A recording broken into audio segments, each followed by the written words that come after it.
Olá, eu sou a Eduarda e eu tô aqui com a Luana Oi. e com o Miguel. Oi. E hoje a gente vai falar sobre o petróleo, o famoso ouro negro. Ouro negro? Isso, Por que ouro negro? por ser uma das principais fontes de renda e tão valioso quanto o ouro, e negro por conta da cor. Mas assim, como é que descobriram o petróleo? Como é que extraíram essas coisas assim? Ninguém sabe ao certo, pois há indícios que já utilizavam o petróleo há 4.000 anos antes de Cristo. E que era usado como betume, asfalto para pavimentação de estradas, iluminações, lubrificantes e fins bélicos. Já a indústria petrolífera surgiu no século XIX, somente quando teve desenvolvimento no processo de refinação no óleo na Escócia.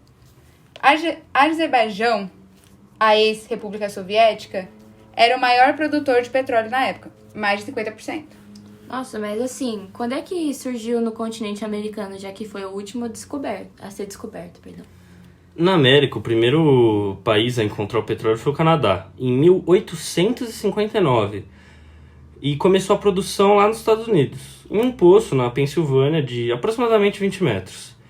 Em 1960 foi criada a Organização dos Países Exportadores de Petróleo, a OPEP, composta por países que tinham 1/4 das reservas mundiais, com o intuito de fortalecer esses países produtores perante o mercado. E no Brasil, como que foi isso? O Brasil foi encontrado primeiramente na Bahia, em 1939, mas só em 1941, quando na Bahia também foi descoberto um depósito que tinha possibilidade economicamente positiva.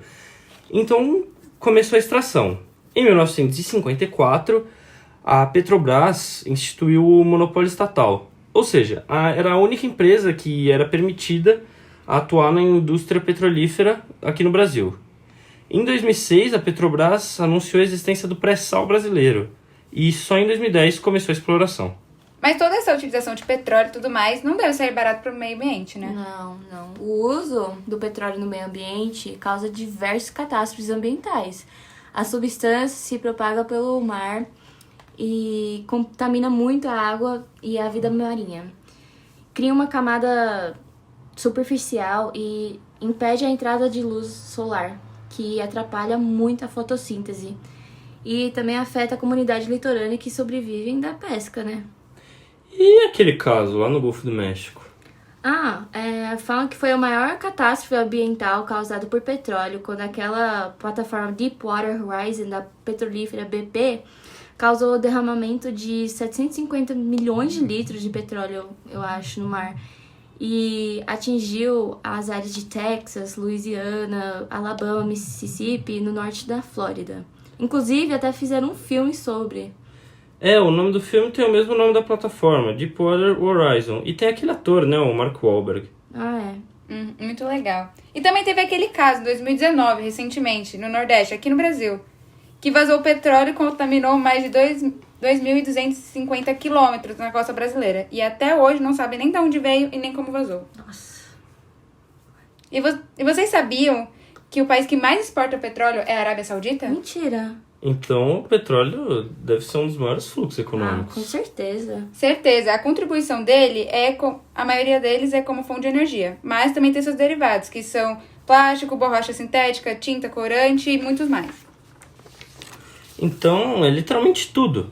Sim, tem até uma música sobre.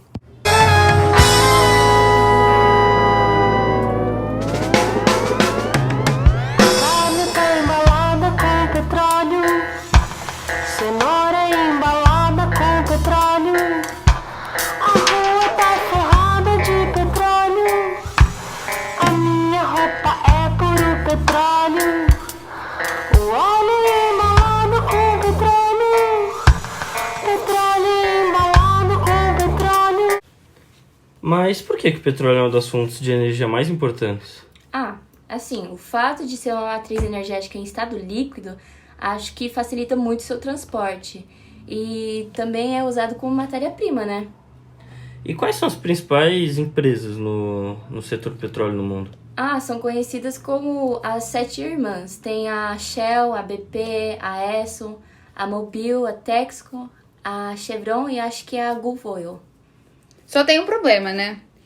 O petróleo é uma energia não renovável, ou seja, uma hora ou outra vai acabar.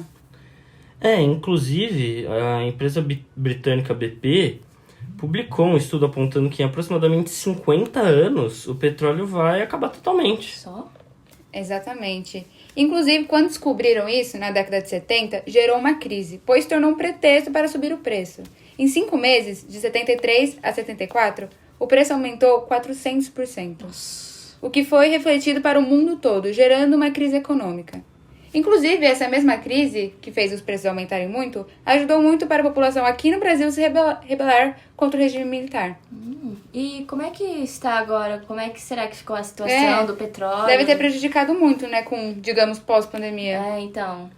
Então, logo no começo da pandemia, a Arábia Saudita sugeriu que diminuísse a produção, já que com a pandemia a demanda seria muito menor. Mas para não ter impacto nos preços e tudo mais. Só que a Rússia rejeitou o acordo. E a Arábia Saudita, como resposta, aumentou a produção de barris e ofertando eles com desconto, inundando o mercado mesmo, e fazendo o preço cair, desvalorizando.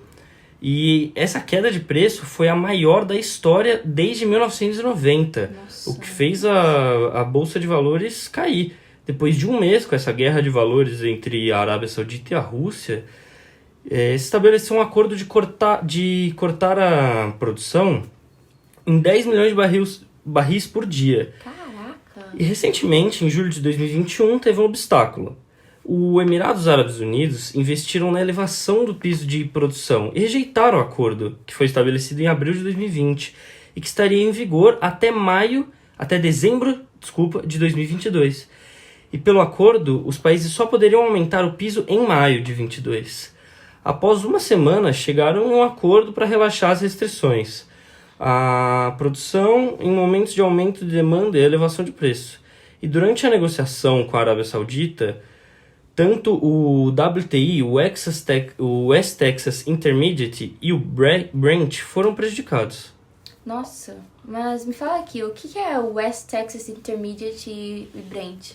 Eles são dois tipos de petróleo referência. O WTI é o mais pesado, produzido nos Estados Unidos, principalmente no Texas e negociado lá em Nova York. Já o Brent é mais leve, produzido no Mar do Norte, Europa e Ásia, e é negociado lá em Londres. O preço não interfere no outro. Então o Brent pode estar com preço baixo e o WTI com preço alto, por exemplo. E Só tenho uma dúvida. O petróleo vai acabar. E o que vamos fazer quando isso acontecer? Então, assim, com essa crise energética, alguns países já começaram a investir na energia limpa e renovável que fizeram a partir do sol e do vento. Esse projeto começou, acho que lá nos Estados Unidos, na China e na Alemanha, se não me engano. A solução também tem que partir da gente, né? Verdade. com certeza. A gente podia começar a pensar mais no nosso consumo de energia e ver formas variáveis de acabar com essa crise energética. Verdade. Cabe a cada um de nós pensar nas atitudes e formulá-las para que não gere problemas futuros. Um exemplo foi aquele estudante Victor Souza, que fez o seu próprio climatizador movido a energia solar. Ele utilizou apenas placas de energia solares e baterias e reduz o consumo de energia facilmente. Nossa, que legal, hein? Mas também, assim, ajudaria muito se as escolas mostrassem aos alunos que é possível fazer com que o consumo de energia pode ser reduzido na prática, né? E também seria de grande importância e contribuição para que os alunos repensem também no seu uso próprio de energia. Sim. Uma das soluções também, que a gente podia substituir o petróleo, seria a borracha para fazer como fonte de combustível, borras de café como fonte de energia. Café? Exatamente. Nossa. Tem muitas coisas que a gente não sabe, mas pode substituir o petróleo. Nossa, que legal, hein? E, inclusive, o etanol pode ser o grande futuro da energia alternativa. Nossa. Mas assim, vale ressaltar que não é tão fácil assim, né? Não. A gente precisa de muito mais investimento nas pesquisas e prática Com certeza, dessas energias Realmente, limpas. realmente. Então foi isso, pessoal. Obrigada, Luana. Obrigada, Miguel, por participarem Obrigada, comigo nesse obrigada. podcast. E é isso.